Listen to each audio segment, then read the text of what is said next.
Free the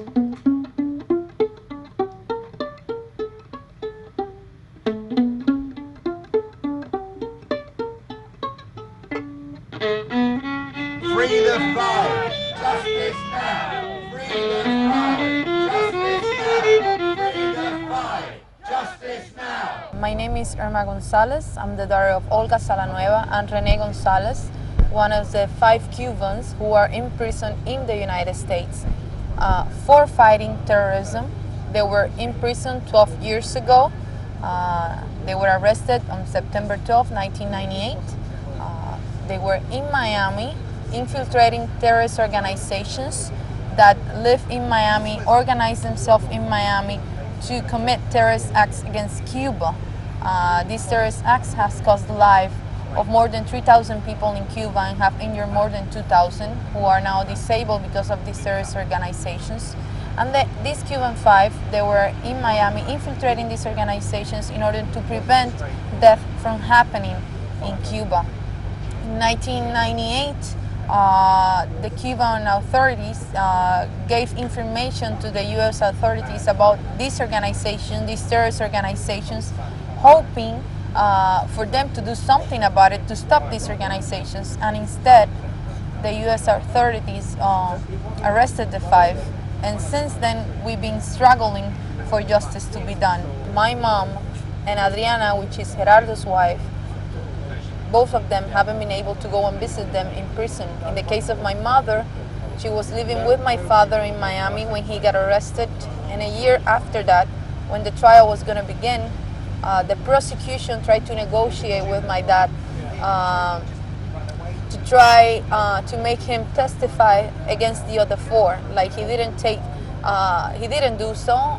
They arrested my mom and they deported her back to Cuba. And since then, she haven't been able to go and visit him. And so it's been 10 years now since she hasn't seen my father. And then in the case of Adriana, she was in Cuba, but she won't get a visa to go and visit Gerardo. We understand what the work of the 5 was about. The whole Cuban people feels for them if they were their relatives, because the Cuban people have suffered from the terrorist acts that they were trying to prevent. We are almost out of legal steps in the case of the 5, and we think now that the most important thing is the solidarity campaign to help the 5.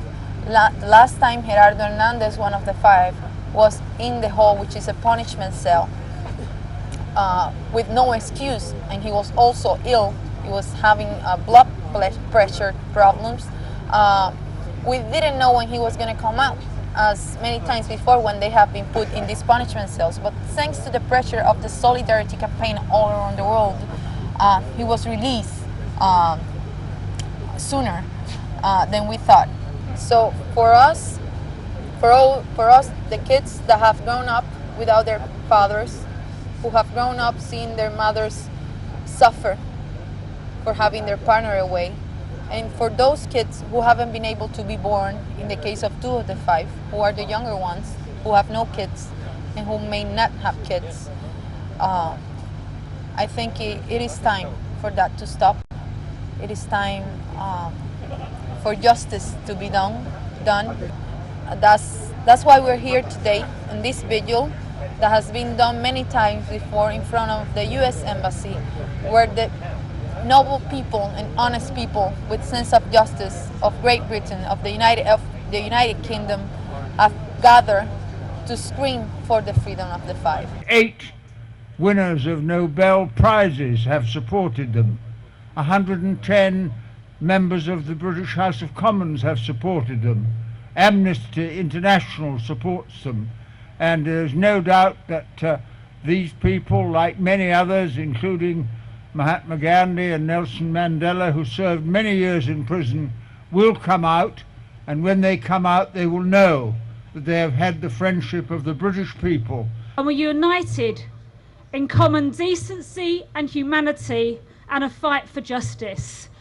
And if anyone's listening across the road, we're here for as long as it takes. We don't want to be here. We want to know that the 5 are at home with their families and their friends, enjoying life in Cuba. But as long as they're in American prison, we will be here standing shoulder to shoulder with their families, their wives and their friends. Whatever happens on other issues in terms of our relationship with Cuba, for so long as those 5 men remain in prison in the United States, that will be unfinished business. And we will not give up, and not go away, and I hope the American ambassador is listening. We will not go away until those 5 men, brave men, courageous men of principle, receive justice. The US policy against the 5 Cubans who are in the US prisons, like all US policy towards Cuba, is totally irrational, it's hypocritical, and it's all based on wanting to punish Cuba. It's wanting to punish Cuba for daring to have a revolution. It's wanting to punish Cuba for daring to nationalize US companies who'd been exploiting the Cuban people for many years. And it's wanting to punish Cuba for daring to be a beacon to people throughout the world, for showing that there is a way of doing things differently, that we could have a better world, and Cuba's showing how that might be done. The reality is that there's no proper evidence at all whatsoever that they're terrorists. In fact, they are counter-terrorists, these people. And we think that at a time when the American government is trying to get rid of terrorism, these people should be applauded for actually trying to help the cause of ending terrorism as well. And what we're trying to do is get a campaign and be part of the campaign to release the so-called Miami 5, send them back home to where they should be with their loved ones and their families, and we can start getting into a proper world dialogue of just speaking to other countries, trading with other countries, and most of all having mutual respect for other countries. And I hope next year there is no need for a vigil, as Gerardo said in his message. And I hope next year what it is we will do will be to greet the 5 and enjoy with them because they're free. So thank you very much.